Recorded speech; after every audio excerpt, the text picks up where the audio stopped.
Welcome back to the Boston Commune.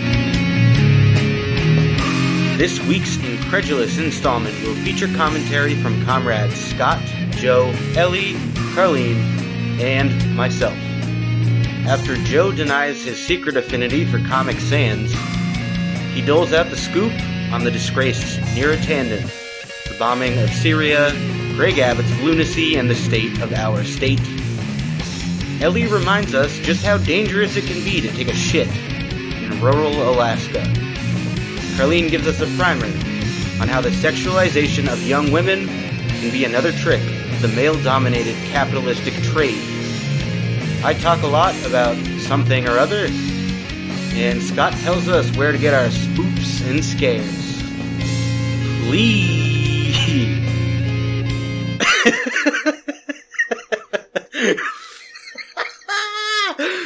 Please do us a favor and share this content. Do yourself a favor and enjoy Ya Epoch. Cat.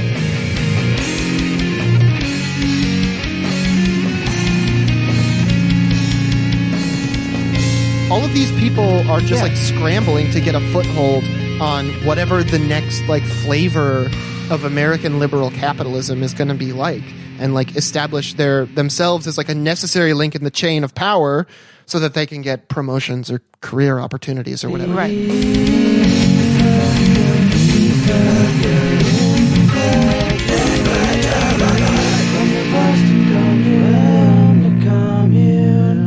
We have a breaking news story right away. Oh shit. Hot off the presses. Joe, you like Comic Sans?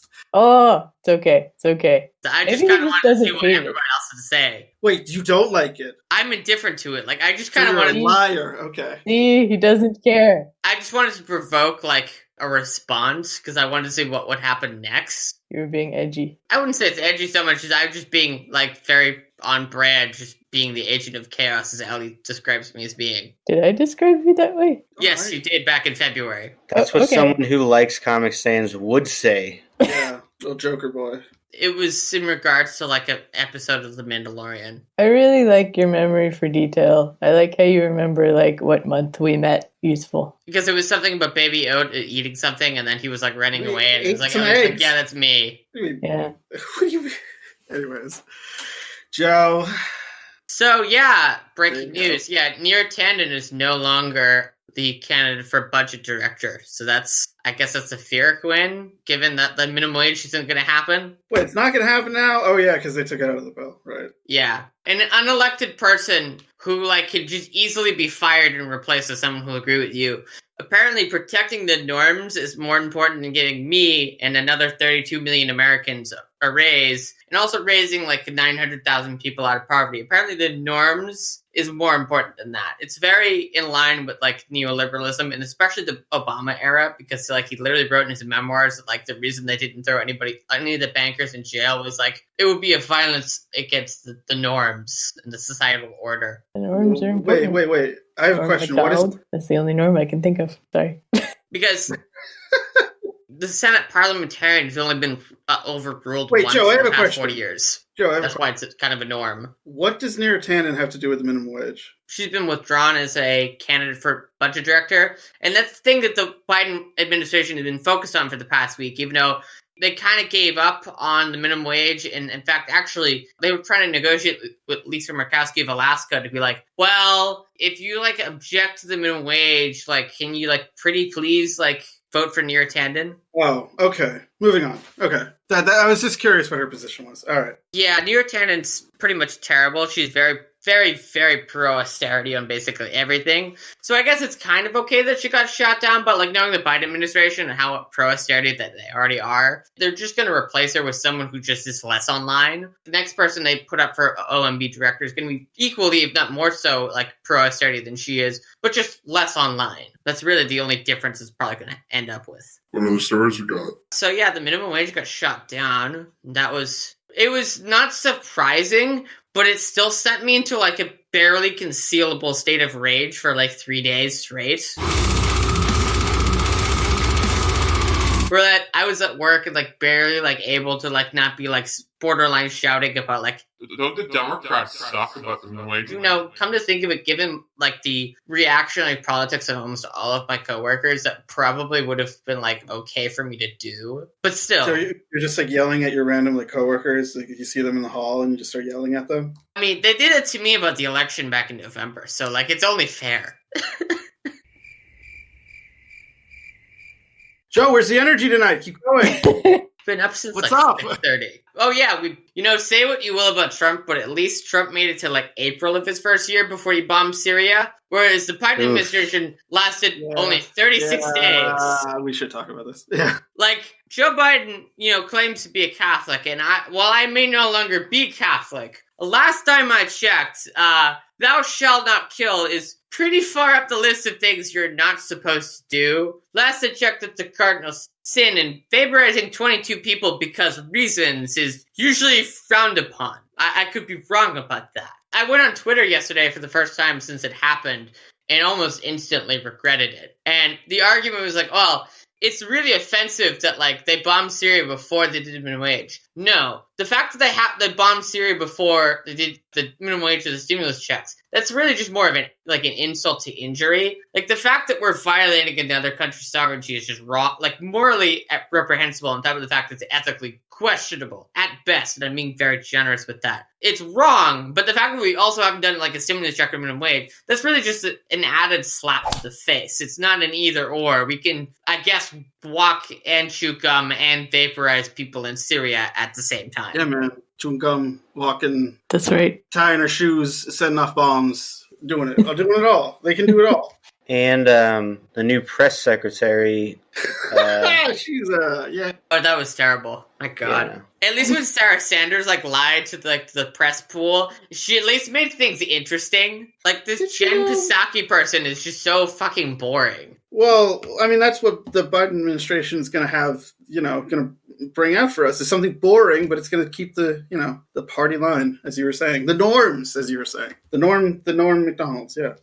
Bombing Syria is just norm core. Yeah, it's the American way. Right. It's you bomb Syria, you have a adversarial but sort of agreement relationship with Saudi Arabia. This is It's American. not adversarial. I don't know why I'm pretty sure they fucking hate us, but they just go along with what we do. I don't know why. Well, I mean, I do know why. I understand that it's a balancing act between decrying the outright slaughter of Khashoggi and pretending like Saudi women are having all these rights given to them, and also pretending like it's not entirely about weapon sales and oil, because it's in the surveillance state. Exactly what it's about. Talk about the Saudi women. It's the line. It's how we talk about the First Amendment in the United States.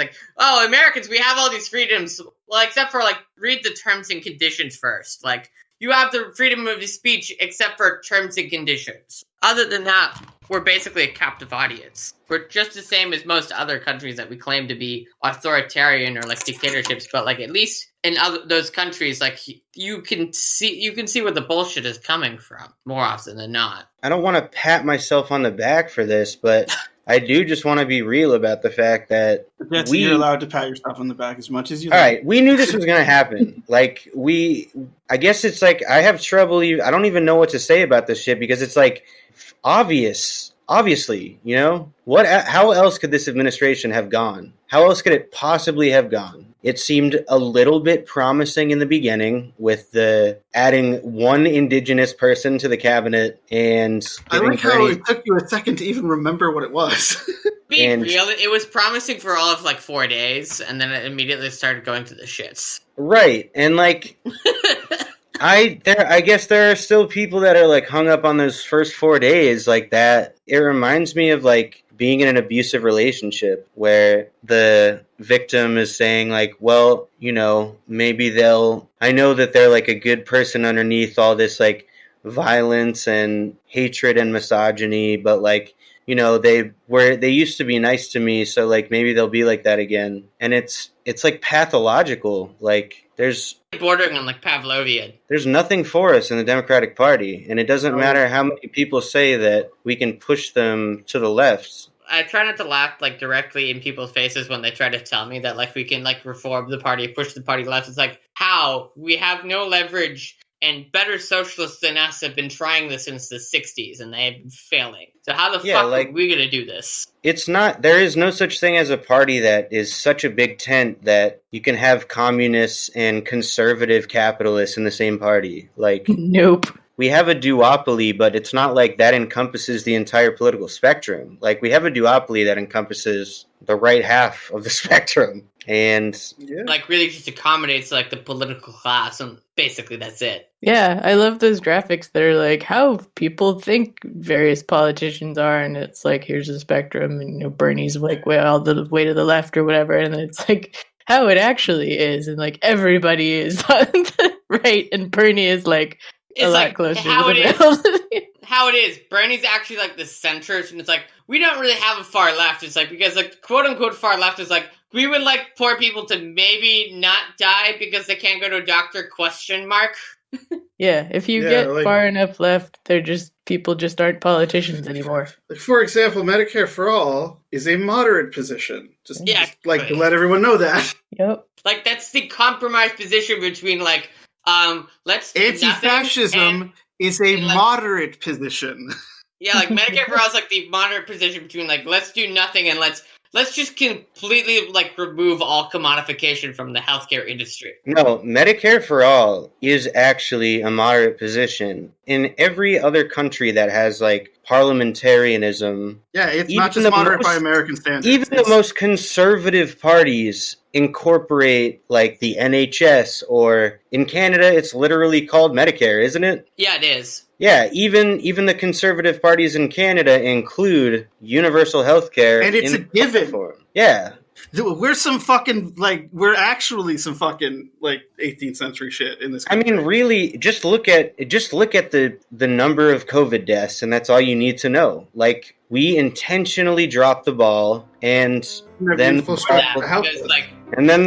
ball caught on fire, and then it started a fucking gigantic forest fire, and then we poured kerosene on it, and then we did it, it's over. And then like a bunch of people went into the woods, and they were like, hey, what's that? Is that fireflies? And then they were like, yo, come here, I think there's some fireflies over here in the trees. And then one by one they all walked into the fire, and they burned to death. And then people were like, oh, there's some interesting going on over here. And then more people went in, and then they burned to death. And then Joe Biden kneeled and said something about black people. And Scott, can you put music under this section in Listen, Jack, we need to respect the fire. Respect the fire. Like, I honestly would argue that it goes further than that on our healthcare industry, because like before the pandemic, it goes further than people walking to a fire. On average, 45,000 Americans died every year because they weren't able to go to a doctor. And that was before the pandemic. There's a very good portion of the country that still believes COVID is somehow simultaneously not a threat or not real. It's both a hoax and also a very real virus that was created in a lab by China. Oh, believe me, I have many coworkers who unironically said this to me this past week, so I know exactly what you're talking about. So, I mean, we couldn't have done this any worse than we did. And there's people who, like Texas... Yeah, we did it. I believe Texas just opened up 100%. Earlier tonight, Greg Abbott, the Republican governor, announced that they are kiboshing all mask mandates, and they are basically reopening the entire economy. Everything will be open to 100% capacity effective Monday, even though like 9.3% of Texans have been partially vaccinated. But they're going to reopen everything. Everything is open for business starting Monday. Tell me that is not an apt comparison to kerosene on a fire. Fireflies. That is a perfect analogy, really. 600,000 dead. We did it. We did it, guys. We did a thing. We're number fucking one. Speaking of no, really, like in terms of death and the inability of helping. We're literally ranked number one. Citizens, America is exceptional. Yeah, I would say that we happen to occupy as like number 3 among the states in the number 1 country in the world in terms of COVID deaths. Oh, mass? Yeah. We're number 3! Woo! I'll take it. That's a bronze. Right? Still standing on that podium, Got that bronze, baby. You're not on top, but you're on the podium. Yeah. And our governor hasn't even been like to make the episode crash, yet. Joe, a bronze medal also gets you a blowjob. Go! And our governor hasn't even been accused of sexual harassment yet. Yet. It's coming. Thank you for noticing the important keyword there. Yes. I guess that's in reference to Mr. Cuomo. Are we all Cuomo-sexuals now? All right, so on one hand... He's up to 3 accusations this week? On one hand, love it. I actually feel bad for Chris Cuomo. Who, Why? Because he can't do his segment anymore, and he has to fuck his segment. He talks to each other and they just harass each other on national TV. I mean, he has to deal with his dipshit brother who's like, I obviously can't be objective. I had another hand with something on it. On the other hand, fuck Chris Cuomo. If he was my friend, I would feel a lot worse. But I mean, he's just some guy. He probably knows all the shit that happened already. This is probably none of this is news to him. Absolutely, but he's a journalist. A quote unquote journalist. That's exactly what I was gonna say. Journalist, baby. Ooh. Anybody who works at CNN who calls themselves journalists, it really should just be in air quotes. Yeah. James Hopper is not a journalist. Oh my God, yeah. Chris Cuomo is not a journalist. Oh. There are people with a TV camera pointed at them for an hour a night who have opinions. Brief anecdote. At my grad school graduation, my parents were talking to my main photojournalism professor, and they were like, insert birth name here. Seems to really have a thing against broadcast journalism. What do you think? And my professor was like, good. She should. Yeah, it's insane. That's why. Joe, I'm going to get you a book on humor, and the first thing it's going to say is don't explain the joke right after someone makes it. I'm just kidding. Deal with this.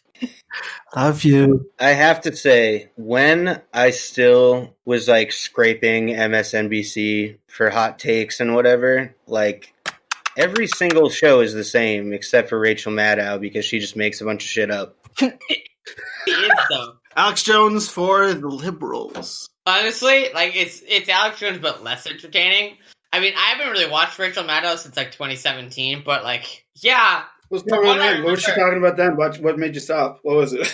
Yeah. I just kind of stopped in general because it's this is all a waste of my time, and they're all annoying me. I'm embarrassed to say that I did follow it a little bit. I think I dropped off at the point where she was somehow trying to tie nuclear program spies between Russia and North Korea and the dossier and all this shit because there's a train that goes, I guess, from North Korea to Russia, and this train was Those two countries are right next to each other. Why wouldn't there be? Anyway.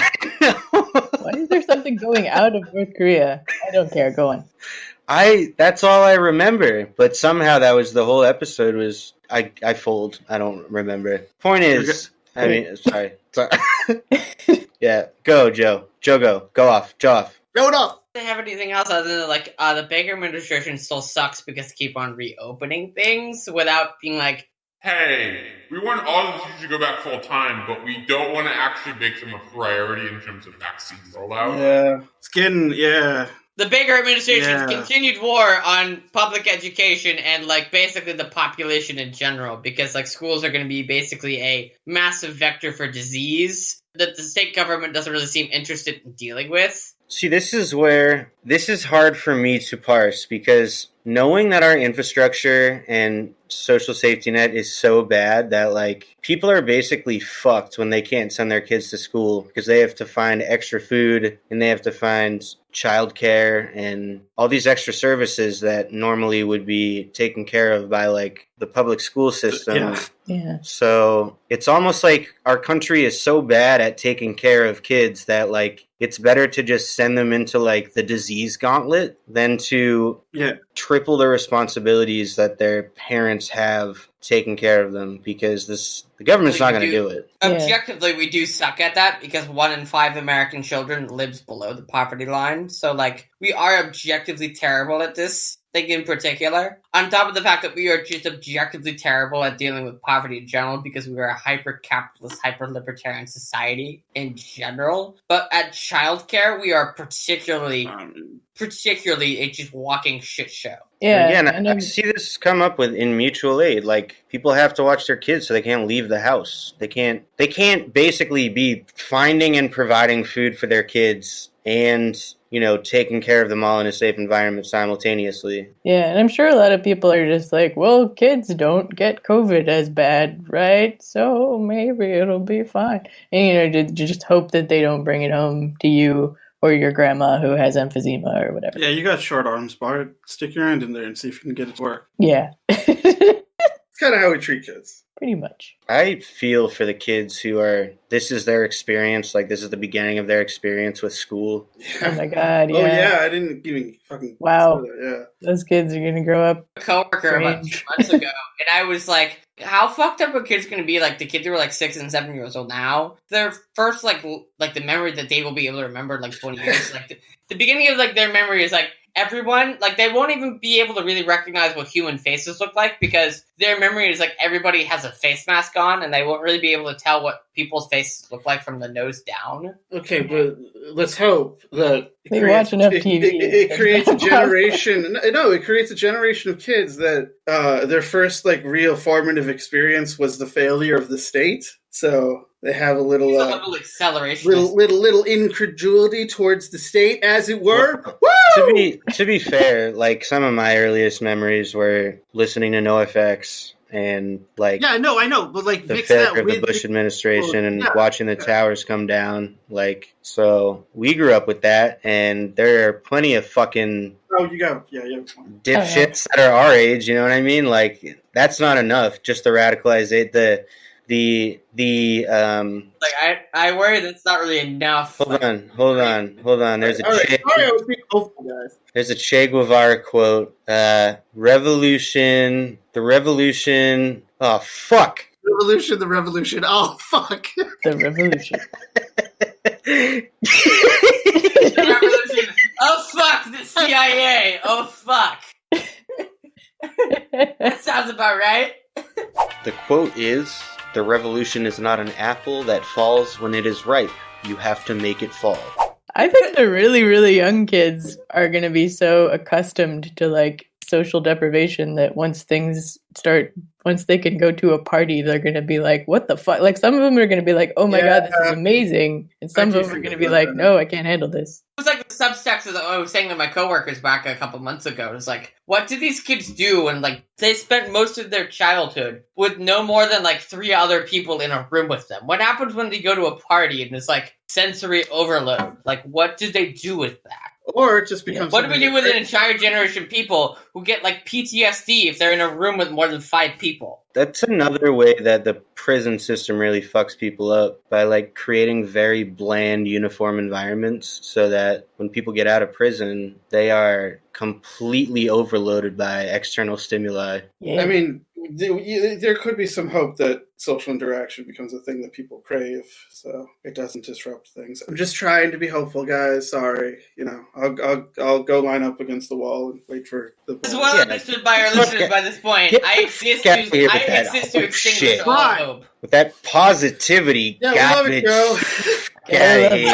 We love it, folks.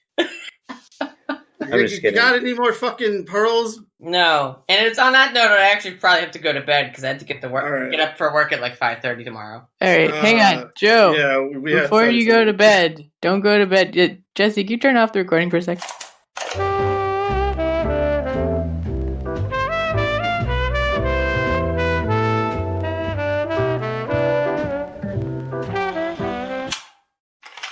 Time to clear edit point? Now. Joe, we love him. He went to bed. Oh, would there be either a Rabid Radlibs and or things that can't be made up tonight? I have things that can't be made up. Do you have Rabid Radlibs, Jesse? Why don't we'll start with Ellie, and then Karleen actually has a segment that she wants to do. So sweet. All right. Let me get this link. This is an old link. All of my links are old, but they totally happened, and you totally can't make them up, so it's fine. You can make this shit up with Comrade Karleen. This week's headline is Alaska woman using outhouse attacked by bear from below. And this is definitely not like the weirdest thing ever, but I don't know, there's just a lot to this story, so I just wanted to do it. There's not as much good, like, tasty AP reporter copy in this one, but there's definitely some good details. It continues the theme of animals and the fraught relationship that we have to them. And how they seek out a sort of escape and or retribution, i.e. like shoving squids up or, the seals with the fucking shoving shit up their nose or this. The eels. Yeah, there we go. Seals and eels, right. Yeah. Well, I mean, there's not a lot of people in Alaska, so there's a lot. I think, the wildlife, it's really a state where wildlife live, and then also some people, including... Well, this was in Anchorage. There are a lot of people in Anchorage. Oh, no, you're right. It is in Anchorage. Okay. Well, so it says she was in the backcountry, so she was using an outhouse in the backcountry. Well, I mean, you're not going to use an outhouse in the city, maybe. I hope. Yeah, but so, they were in a part of Alaska where there's bears. That's not true. People use fucking porta potties in the city all the time. Hey! Take a shit in the box. Shit in the box, guys. Yeah, I don't know. It says that this woman, Shannon Stevens, and her brother Eric and his girlfriend had taken snowmobiles into the wilderness to stay at his yurt, which is located about 20 miles northwest of Haines in southeast Alaska. And it says her brother heard the screaming and went out to the outhouse, which is about 150 feet away from the yurt. He found Shannon tending to her wound. They thought she had been bitten by a squirrel or a mink or something small, but Eric had his headlamp, and then he said, I opened the toilet seat, and there's just a bear face just right there at the level of the toilet seat, just looking right back at the hole, right at me, and I just shut the lid as fast as I could, and we ran back to the yurt as fast as we could. And I have a question. Did this guy move from West Virginia to Alaska? Yeah, I'm not sure that's very accurate Alaskan. It's probably not, but I will clarify that from what I have seen in life, once you get out into the fringes of society, like into the wilderness, people just talk like that, even if it's not like in a place where you would think that they talk like that. Like, it's actually, that's kind of true, because like it's in Maine, they have accents like that too. Yeah, New Hampshire, actually, surprisingly enough. So people do talk like that. There wasn't really anything else interesting in this article, except they did have to be like, well, how are we going to wrap up this article? And they decided to be like, no matter the season, Eric says he'll carry bear spray with him all the time when going into the backcountry. And Shannon plans to change one behavior as well. I'm just going to be better about looking inside the toilet before sitting down, for sure, she said. Whoop-de-doo. It's advice for life. There it is. The picture that they chose is a little misleading because they have a Band-Aid on their finger. Uh-huh. Yeah, it's a weird one. And it implies that the injury was on the finger, but it was definitely not on the finger. No, they even if they had pictures of her butt, they could not put it on apnews.com, I guess. Why not? It's a decent point. Just like blurred out. They were just like, I mean, you could show, they would have a picture of it, it would be like blurred out, so. Oh. Yeah, you can't see it, so why use the... Yeah, no, that's the point. Yeah, it's like, you wouldn't be able to see it, so like, you know. Right. It makes me think... But instead, we got this picture where we're comparing bear paw print sizes. Yeah, no. These big bears are large. Bears are large, y'all. I'm going to tell you a secret. Yeah. I knew about this story already. No. Yeah, I'm really... I'm really scraping the bottom of the barrel lately. Oh, it's just because I listen to the Bizarre Files. They're on top of this shit. But okay, that's good. Nonetheless, I mean, so my dad grew up in Maine. Rest in peace, Jay. Fucking trying to think of I don't know. He was a good dude, but yeah, he grew up in Maine and he worked on a farm, and he also had to shit in an outhouse. And the scene from Arachnophobia really fucked him up. Ooh. I mean, in retrospect, by the time the movie came out, he no longer had to shit in an outhouse. But yeah, that's really all I have to say. I could share my own experience. I could talk about how great it is to shit in an outhouse all the time, because when I was in New Mexico, that's what we did. Yeah, my favorite aunt had a house up in the Santa Cruz Mountains. It was like a geodesic dome for a while, and there was you just had to go to the outhouse. It was the whole thing. I mean, I guess it could be worse. Like, well, not really, actually. Yeah, shitting in an outhouse is not. I mean, you could, bears could be just constantly nipping. Right. You could have a bear in. A fucking bear. Yeah, that's true. Right down there. That is, yeah. And this also all makes me think of Forrest Gump, where he's like, something just bit me in the butt. And then he shows his butt. Oh, yeah. To the president. To Nixon. The president you should show your ass to is Nixon. Yes. Agree. Hey, where'd Karleen go? Oh! Hi, Karleen.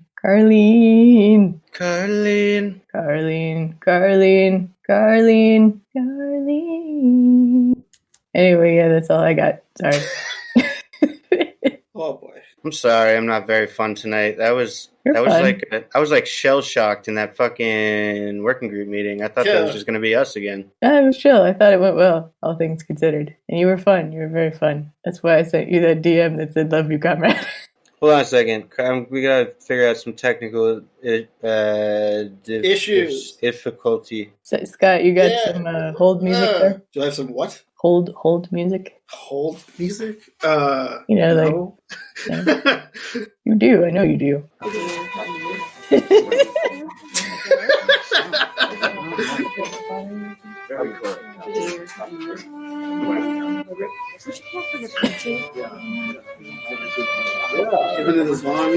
interested in subscribing to the Epoch of Incredulity? You can on Patreon for a level of $1 a month, $3 a month, or $5 a month. Or enjoy our free unlocked content, of which we have many posts with. I forgot to unlock the second bad segment. Oh, that would explain why my friend couldn't hear it. Yeah, I totally forgot. I'm sorry. No, it's weird because I went on the app and it said unlocked. Very cool. No, it's. Do you have subscribe? Don't worry about it. Don't you have a subscription? All right, I need to actually do that. I've been editing the second episode of our movie club for the Patreon. Folks, it's good. It was a very good episode, actually. It turned out really well. I had to do very little editing. It was actually quite impressed. That means I'm good at talking. Yeah. What a night. All right. We got this shit. We figured it out. Woo! All right, so I present. Do you want to just use your I present Comrade Karleen on this sexualization of women at a young age and how it ties into capitalism and the patriarchy. So I'm going to put a trigger warning in here just because you have to. In recent years, many women have been coming forward about how young they were when they were first sexualized. Some have been as young as 4. Many women choose not to come forward about it too. This happens to young boys as well, but I can't speak of their experience. I remember when I was first sexualized, I was either in kindergarten or the first grade. The next time I was 8 or 9. My mom also comments about my boobs and how I should show them off more and shit like that.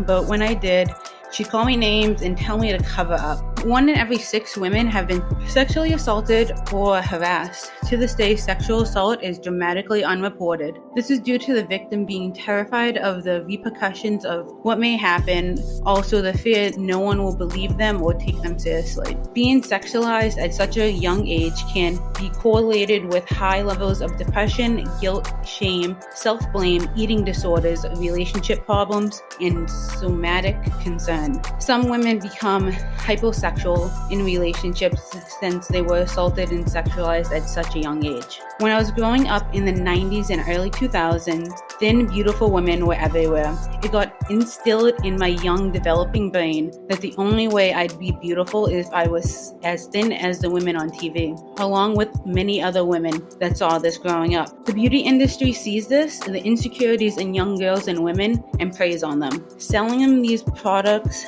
saying, you only be beautiful if you use these. The fashion industry is just the same. I can be a size 10 in some pants or go up to a size 14. In shirts, I can be a large to an extra, extra large. Again, they prey on young girls and women body insecurities to push the bottom dollar. The cats are sorry, the cats are funny. With all these different sizes, it can cause them to have body dysmorphia, bulimia, and anorexia. I struggled with body dysmorphia for years and recently got over it or overcame it. We're told at a young age that we have to be thin, submissive, and beautiful in order to be loved and get married and start a family. Growing up, I was told this. I thought my job as a woman was to get married and start popping out kids and do what my husband told me to. Now at 29, almost divorced with no kids, I know I don't want that. I'd rather be in a healthy relationship without the government being involved and with no kids, just my cats. In whole, everyone is beautiful no matter what size you are. If you are struggling with any of these issues, reach out to somebody. There is VAIN. Their number is 800-656-4673. The calls are free, confidential, and are available 24 hours, and they help with sexual harassment and assault victims. What the fuck are they doing now? I'm having a party. Sorry, the cats are having a party. Thank you, Karleen. Love you. It was great. Also, I think Rain was started by Tori Amos, one of my favorite recording artists. It's the Rape, Abuse, and Incest National Network. Thank you. Karleen, I don't want to put you on the spot here, but do you want to talk to our listeners about how do you feel about marriage as an institution? Now being almost divorced, I think it's a waste. Like, you don't need to prove your love by signing a piece of paper and spending tens of thousands of dollars just for that, you know? It's true. People are always like, are heterosexuals okay? No, we're not. Not like you guys per se, but the wedding industry and Yeah. I know when I was planning mine, if let's say if you said oh, we're having a wedding, instead of $10 a plate, they'd up it to $30 a plate because that's how they make their money. But we just got married at a courthouse and it cost $100. I'm glad because the marriage was a waste. The marriage was worth $100 at most. Yes. Yeah, well, you it was a dime store marriage. Yeah. All right, so Karleen would like to open up about traumatic experience that she had when she was young involving sexual assault and talk about the impact that had on her. So the second one, when I was 8 or 9, it was me and my whole family. My little sister was just born, and we were at my dad's friend's house. Well, he's not his friend anymore. I was, being a cute little child, and I had a cute little bikini on and whatnot. And my dad's friend came up behind me and grabbed my shoulders and purred in my ear. And ever since that day, I wasn't able to wear bikinis. And recently, I finally overcame that, and I got my first bikini yesterday. And it makes your butt look good, right? It makes my butt look really good. All right, we're going to leave it at that. I'm going to put background people clapping in the audience sound drop in post. Yeah. And me doing that. It takes a lot to be able to talk about. Because I have in a public forum, especially. Thank you for sharing that with us. You're welcome. I'm glad that your dad's not friends with that guy anymore. Jesus Christ. I haven't talked to my dad in months. kind of cut him off. Well, he cut me off, so fuck him. You heard it here first on the Epoch. Yeah. Fuck him. Breaking news. Da-da-da-da-da. Yeah, we support you in saying fuck you to your dad, just as we were supporting Sarah last week in saying fuck you to her dad. This is a podcast where we support people in saying fuck you to their dads. If their dads suck. Jesse, you said your dad was cool, so that's nice. Yeah, my dad was the shit. So, do you need a place where you need to tell your dad to fuck off? Come to the Epoch Binge Jewelry. it's way too. That ain't it. The music is way too loud for the. Can you tune it down? Can you? Yes, I can turn it down All right. a little bit. But if you need to tell your dad, fuck you, fuck off, get out of my life. Well, or any parent, any family member, any person in your life that's toxic, pulling you down, come to our show and let it out. That'd be fun. Yeah, hell yeah. We'll have a whole segment. An open invitation. If you have a family member or a former friend or a boss or anybody who you want to tell to fuck off for your own sense of closure and growth as a human being, we're your show. You can come right on here and just give a big ol' let him have fucking big ol' fuck you, big ol' middle finger from the Boston Commune. We will have a custom cake delivered to this person's house with a big frosting middle finger on it and our logo. And I don't know if we can afford that shit. That sounds a little extravagant. Maybe if we get more patrons. Well, Karleen just said she could. She used to be like a cake decorator, so she could probably do it actually. Yeah, there we go. Karleen can do it for us. So if you want to become a patron and tell someone to fuck off, fuck off. If you join us at the $5 level, we will do this for you. Yeah. Well, actually, and if you live in Boston, because I don't. If you live in the greater Boston area, to deliver a cake to I don't know. We have some listeners in the UK for some reason, so I mean, thank you, thanks. That's tight, but maybe it's my cousin. The Queen doing something bad over there. I can't do a British accent really. There's too many different types of British accents. All right, I could swing one, but the timing isn't right. So you gotta do it when the time is right, and the time is wrong. Time is wrong. The time is wrong, motherfucker. Since I do not have a Rabid Rad Libs this week, I will say that I delayed the release. Delete. You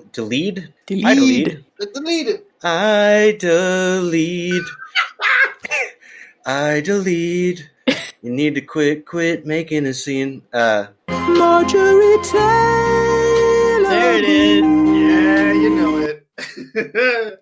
I delayed the premiere of Alexander Kollontais' autobiography 2 days because I wanted to space out the releases a little bit. But that is now available. The first section, not the first chapter, because the book doesn't really have chapters. It just has headings, and that is part 1 of 3, the Marxist Menagerie, Alexander Kollontai autobiography. And she talks about some of this stuff. And I do think on some level that marriage is kind of, on top of it being a way to solidify existing power dynamics in regard to gender and the sort of man being the breadwinner of the family and having the stay-at-home wife and the children and all that shit. It is also just kind of a capitalist grift. Weddings are expensive as fuck. There are companies that make a ton of money off of marriage. So off of weddings. Off of women. Yeah, and the beauty industry. Hell yeah. That is a fucking grift. I'm sorry. I know a lot of women who, I don't know what the merits are, but they claim to be experts on beauty products and stuff like that. And it's cool if you want to make your own shit. That's tight. But I'm sorry, the claims that are being made are just beyond belief. There's no cream that you're going to be able to use to. Yeah, I see what. Yeah. Tell that to my mom.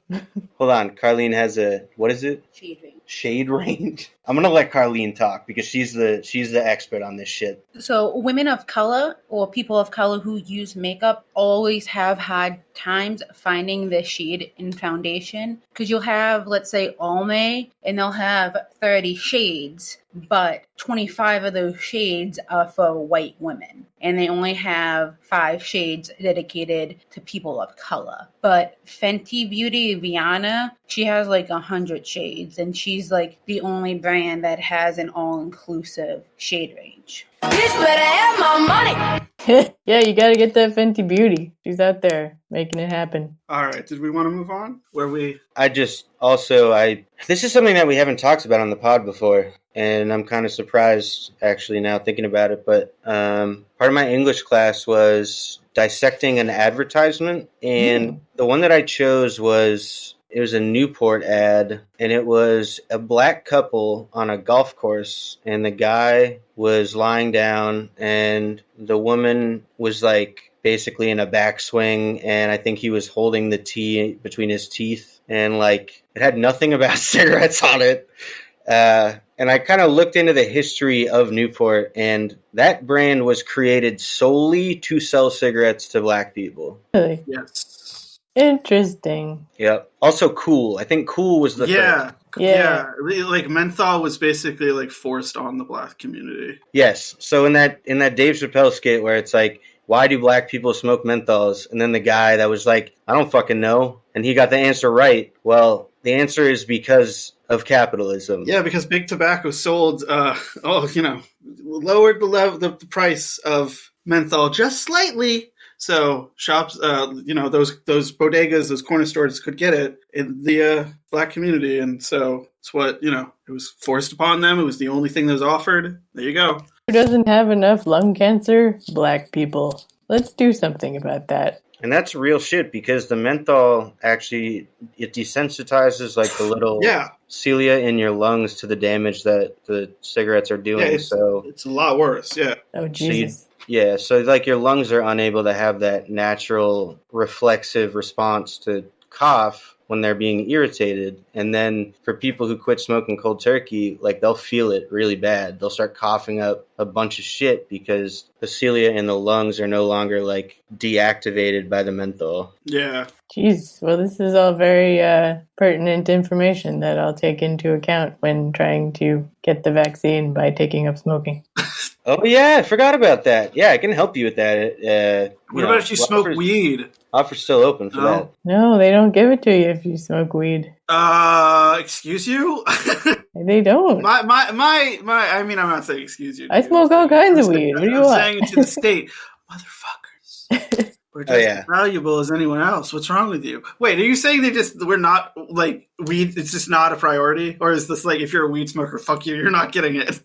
I think that nicotine and cigarettes and all the shit that's in them is just worse for you than weed is. I don't know. Maybe I should double check this. It's like legalized anyways. Yeah, they'll legalize anyways. They won't give us the goddamn vaccine. The way that they cure the tobacco adds a lot of toxins to it. But I forgot to mention, I did get the second dose of the vaccine because I work in a congregate care setting. Whoop, whoop. And got it. Hell yeah. I had to work the day after I got the vaccine. You guys already know this, but the listeners don't. I had to work the day after I got the vaccine because my boss, she had the opportunity to schedule me for Friday, but she wanted to get it on Friday so that she could take the weekend off. So then she scheduled me for Wednesday, knowing I had to work Thursday, and gave my clients bed rest who got the vaccine on the same day, and my colleague called out. So I was working alone the day after I got the vaccine. Oh, Jesus. It's a real boss move. Yeah. Like, literally. Oh, yeah, and 5 of our clients have been COVID positive. 3 of them got sent to a different house to quarantine. 2 of them are quarantining in the fucking house, like where I work, and we had to deliver them stuff. How exactly are they doing that? Well, very effectively, if you're wondering, BSAS. Just kidding. It's a shit show. No, I mean, are they like staying to their room? Like, what do you mean? Allegedly. Okay. So yeah, we'll see. I mean, leaving this response up to private corporations was a fucking terrible idea on its face and in practice. America's bad, yo. Anyway, I feel better now. There's light at the end of the tunnel. My guitar sounds good. It's clean. Trying to think of positive stuff to follow that up with. Oof, man, this is harder than I thought it would be. I can just do my thing and then end the show. It's fine. All right, let's just do that. We'll move on. I mean, I've been trying to for a little bit. Yeah, you should watch. Comrade Scott tells you what to watch. actually, I'm going to recommend 2 horror movies. Scary, spooky. Sweaty wife. Yeah. Stop, what? Yeah, I'll also have a new song out. We'll talk about that later. Yeah, I'm going to recommend The Empty Man and Starfish. Starfish is on Shudder if you have that service. But yeah, The Empty Man is very good. It was lost in the shuffle of Disney buying Fox, and I thought it was going to just be like dumb Slenderman ripoff shit, but it's very good. Who would have known it's almost 2 hours and fucking 20 minutes long, which is so funny to me. And that's what you should watch, folks. What is it called? The Empty Man? The Empty Man. It's all about like Empty Man and like cosmic horror and like grief kind of creates a void in us. And I love cosmic horror. There's a lot of subgenres of horror that I'm like, ooh. If grief creates a void, could that void be filled with something? And if it can be filled with something, what is that something? And if it's filled with something, does that something project? And it's like actually like genuinely an existential horror movie. It's really good. I was very fucking impressed. It's kind of corny. It does have like some like Ring dumb shit going on in it, but like, hey, it's good. It stars James Badge Dale. He's not in a lot of movies. What the fuck happened to his career? I thought it was going to be bigger.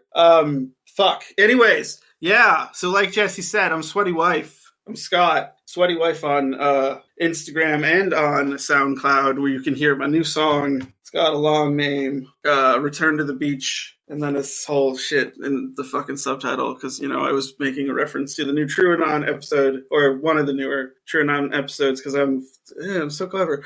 Yeah, you can also follow me on Twitter at DeathMullet. Ellie, you should go. I'm Ellie. Here I am. I'm on this podcast. That's where you can find me. If you look really hard and you listen and the stars align just perfectly, then you can find me. But only then. When the I can just keep going. When the third when the thrush knocks on the first light of St. Durin's Day. Yeah, that's what it is. Yeah. Jesse, go. Oh, fuck. Sorry. I'm listening to... No, I'm listening to Corpse, and there was, like, an insane, like, oof's coming again. Oh, fuck. Sorry. Oh. There's, like, a bass drop before the slams come in, and it's just, like, oof. Wait. Give me goosebumps. What are the slams? What? We need to have like, the slams. Slams are the most important part. I don't know shit about death metal, dude. Yeah, me neither. So I don't want to harp too much on this because it's very, very like death metal is kind of a meme of itself as is, but slam as a genre is short for brutal slamming death metal. So slams by themselves are like not like it's just like a kind of riff. But everybody who listens to slam, when you say like the slams, what you're saying is like the kind of riff that is characteristic of brutal slamming death metal, which is like it doesn't really follow along any kind of like musical scale. It's just kind of half steps and full steps, like slow, just blasting, like really dismal sounding, dissonant like riffs, I guess. Okay. I kind of understood for a little bit. I'll have to just listen to a bunch. Like, people who listen to deathcore, they talk about, like, breakdowns. Like, you're bringing deathcore into this. Like, slam doesn't have breakdowns. They have, like, slams, you know what I mean? It's, like, slow riffs that are, like, really heavy, punctuated by, like... Yeah, and that's the shit that I like. I like, slow, simple, just sludgy riffs that just, like, crush you. So... Oh, damn. That's what The Body is. That's basically the song I, posted in the Discord when I saw them. Where the fuck? I don't know what the name is. Is it Church? It's some fucking place in Cambridge, and they were so fucking good. So yeah, Church. That was totally a place. You guys are such fours. Like, Scott knows what I mean, sort of. But oh, you guys are such Enneagram fours, both of you. I have no idea what that means, so I'll pretend that you just gave me a compliment, and I'll say thank you. Thank you. Yeah, it's pretty much a compliment, yeah. Anyway, I'm Jesse. You can find my music on soundcloud.com/contingentsboston. A lot of slam has influenced my music, although I usually mix it up with flavors of punk and post-hardcore, and Squirrel is doing something, and oh, that was a little cameo. And so remember to hit up comrade-rosie.org. Hit that Getting Involved tab. Select one or more mutual aid groups to donate your time, labor, or money to, because people really need your help right now. And I love you. Mwah, mwah. Yeah. We're on Patreon. We're on Patreon. We're on Instagram. We're on Twitter at Epic Incredulity. I guess after the fucking working group meeting tonight, I will have to start using the Twitter more. But more importantly, like I said, we're on Patreon at Epic Incredulity. We are, maybe tonight I'll have to put the finishing touches on it, but the second episode of the movie club for the film Lagan, Once Upon a Time in India, will be out soon. Very good episode. It's relatively actually pretty short too, which I was happy about. But yeah, like Jesse said, get involved in something. Mutual aid, unionizing, whatever. Fight for it. And like we say, now at least, we don't have Joe to question me on this, but Tankdo, that's your epoch. But Tankdo. But Tankdo. Yay. Okay, Jesus.